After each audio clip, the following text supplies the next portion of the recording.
Hello everybody, welcome back to another edition of the Overdrive Files. Well, it finally came in the mail. It's been about, I think, at least a month or so. But as you can see, I'm rocking the Release the Snyder Cut t-shirt from Ink to the People, which, we saw this on the Harley Quinn DC Universe series. But we got some DC updates to get caught up on and some Zack Snyder's Justice League stuff. So yeah, first up, this came from Sunday. There was the Man of Steel watch party on Twitch over there, hosted by, I believe, Ohio Dave. I popped in for like maybe 5 minutes, but I had some other stuff I had to do on Sunday. But yeah, at the end of this thing, they announced Justice Con, and the man himself will be attending. Getting into this article, it kind of lays out all the logistics, when it's happening, all that stuff. This is from Screen Rant. But yeah, this is Comic-Con weekend, July 25th and 26th. And Zack Snyder himself will be attending. Interesting thing, this will be the first public appearance that Zack Snyder's made, I think since he left Justice League, which is pretty cool, especially it being like a fan event. I mean, you could say that like his Vera watch party was kind of like a public event, just with how like popular it was. But it's just gonna be nice, like being able to hear the guy talk about. He's not gonna like tell us all the details about this movie, but like I'd like to get some confirmation, like the format this thing's gonna be in. Is it gonna be broken up into like 6 chapters, 4 chapters? Is it just gonna be a movie, or is it gonna be chapters? Then they're gonna put out the movie after. Like those are kind of the details that I'd like to learn, and just kind of hear the guy talk about the sort of process there and kind of, I don't know, maybe how they're putting this thing together behind the scenes. Let's see here. Did have some other people. So as everyone waits for the release of Snyder's Justice League, some fans are keeping themselves busy by organizing their own convention called Justice Con. The virtual event is set to take place from July 25th to 26th with guest appearances from Darkseid actor Ray Porter and storyboard artist Jay Oliva. These two have been pivotal in this whole Release the Snyder Cut movement. Ray Porter seems just like such a humble guy, and I'm just looking forward to finally seeing this dude as Darkseid. Like, it's killing me. Like, that's one of the one things I hope we see in or hear as like a voiceover in just the Snyder Cut Zack Snyder's Justice League teaser. Just give me a little taste, a little smackerel of Darkseid. That's all I ask. Even if it's like his shadow, something like that. I don't know. Just give me the littlest crumb and I'll be happy. But yeah, Jay Oliva, and it's also said Zack Snyder is also confirmed to attend. So this is awesome. And I think any proceeds are going to AFSP, which is great. That's Zack Snyder's charity of choice. And the whole Release the Snyder Cut movement, has just contributed so much to that. I don't even know what the total is up to, but it's somewhere in the hundreds of thousands at this point, which is just incredible. So yeah, that is really awesome that just us as DC fans, we're going to be able to virtually attend this little, I don't know if it's little, but this convention, and the man himself's going to be on there as well as some other cool cats. But that's not just the news. We got some more to talk about. DC Fandome. Oh, actually, sorry, I'm getting a little ahead of myself here. Okay, getting a little ahead of myself. I wanted to touch on this real quick. All right. Zack Snyder's Justice League will further hint at Robin's death. This is from MovieWeb, but it's been floating around the last 2 days. Zack, responded to some comments on his Vero account. Somebody asked a question, and he responded like he always does. But anyways, a fan asked Zack Snyder on Vero if there were any plans to delve deeper into the background of Dick's death in Justice League, to which Snyder responded with the following: a hint in JL.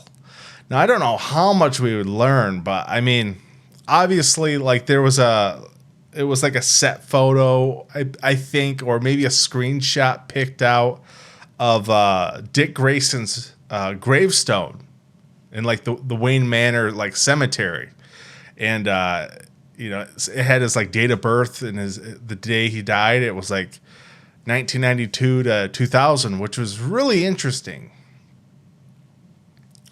Or 2008. Now I'm getting mixed up. But anyway, I think maybe it's 2010. I thought I saw somewhere that he was like 18 years old or something when he died. But I'm not entirely sure on the date. But anyway, that'd been floating around since like 2018, something like that. But there's just been this constant back and forth between, like, obviously there's the Robin purists and the comic book purists, where Jason Todd was the one who was killed by Joker, not Dick Grayson. Dick Grayson went on to become Nightwing, and there's a huge fan base of Dick Grayson and Nightwing fans, and I respect that, but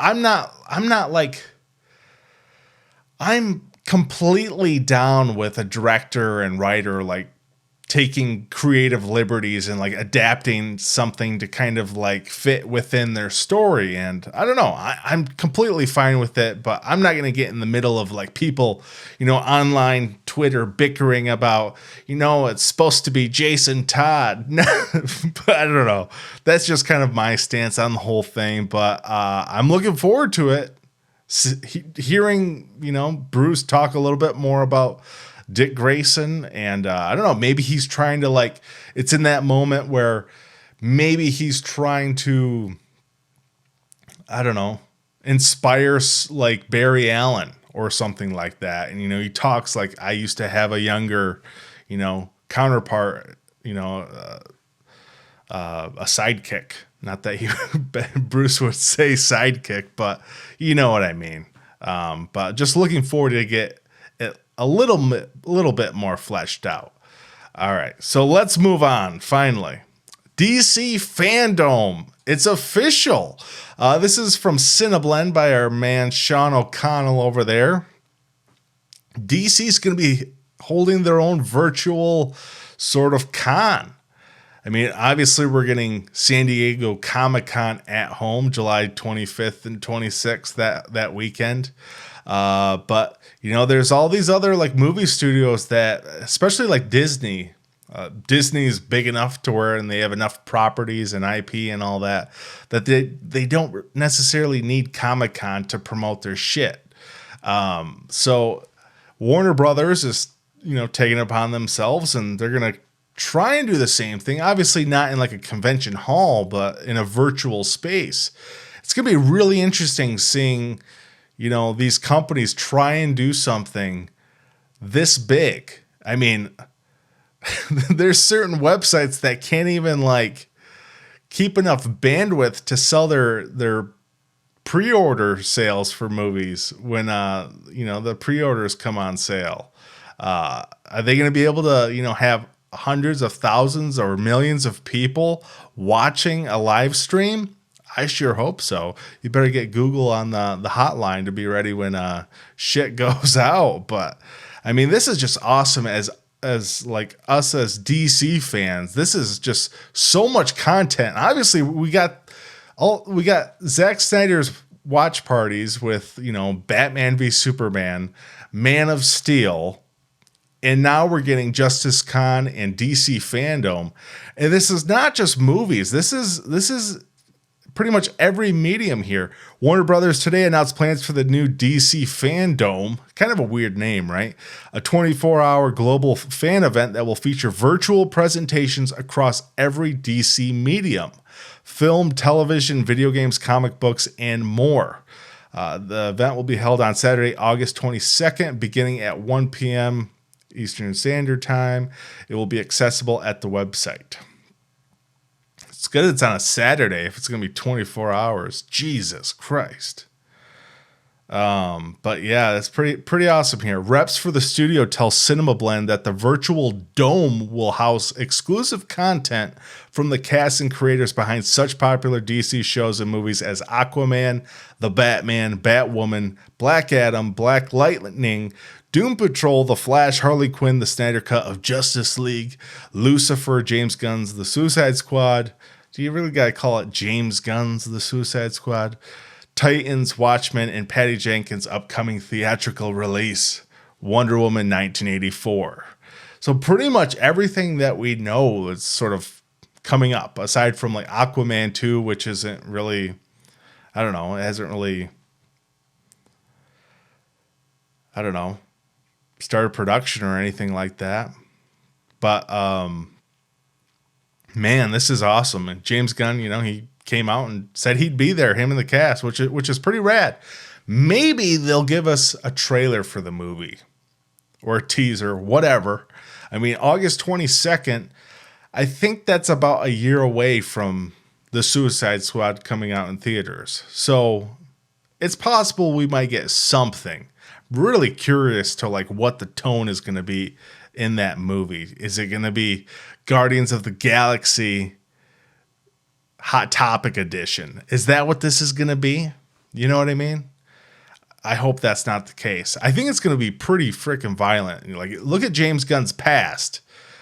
You know, stuff like Slither and the trauma stuff that he did, you know, years before he got into Disney and Marvel and all that stuff. I think it's going to probably be weird and violent. You know, he's been a producer on these movies like The Belko Experiment and Brightburn. You know, these rated R movies that have a lot of violence in them. So I don't think he's going to shy away from that. Unless they go the PG-13 route, then it'll definitely be, you know, pulled back a bit. But this is awesome, guys. Like, we're living in a time of riches, and it's just awesome being a DC fan at this point in time. You know, and next year we have Zack Snyder's Justice League to look forward to. It's gonna be awesome. But anyways, guys, those are my thoughts on these topics. Let me know your thoughts down below regarding this news, what you're looking forward to, what you're not looking forward to. Leave your thoughts down below. Hit that like button, subscribe for future videos. I'm Rex Overdrive. I'll see you next time.